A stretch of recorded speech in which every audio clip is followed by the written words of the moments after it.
আজ থেকে সারা দেশে শুরু হচ্ছে ৩ দিন ব্যাপী ভূমি সেবা মেলা। ভূমি মন্ত্রণালয়ের বিভিন্ন সেবা ও পরামর্শ দেয়া হবে মেলা থেকে। রাজধানীর তেজগাঁওয়ের ভূমি ভবন থেকে মেলা উদ্বোধন করবেন প্রধানমন্ত্রী তারেক রহমান। সোমবার ভূমি মন্ত্রণালয়ে সংবাদ সম্মেলনে একথা জানান ভূমিমন্ত্রী মিজানুর রহমান মিনু। জানান, ভূমি বিষয়ক পোর্টালে রেজিস্ট্রেশন করানো, অনলাইনে ভূমি উন্নয়ন কর দেয়া, নামজারির আবেদন, অনলাইনে খতিয়ানের সার্টিফাইড কপি সরবরাহ, মৌজা ম্যাপ এবং অন্যান্য ডিজিটাল ভূমি সেবা দেয়া হবে মেলা থেকে।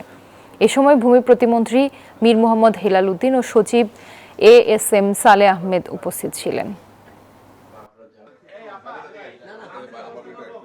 আমাদের এই মন্ত্রণালয়ের মানুষের অনেক প্রত্যাশা, আমরা চেষ্টা করছি আমাদের পুরো টিম ল্যান্ড মিনিস্ট্রি এবং সবকে নিয়ে আমরা সামনে এগিয়ে যাওয়া। অনেকে জানতো না যে ভূমি নামের একটি অ্যাপ হয়েছে, যেটা অ্যান্ড্রয়েড এবং আইওএস দুটোটা থেকে অপারেট করা যায় এবং এটার মাধ্যমে মোটামুটি অধিকাংশ ভূমি সেবা রিলেটেড সমস্ত সেবা নেওয়া যায়।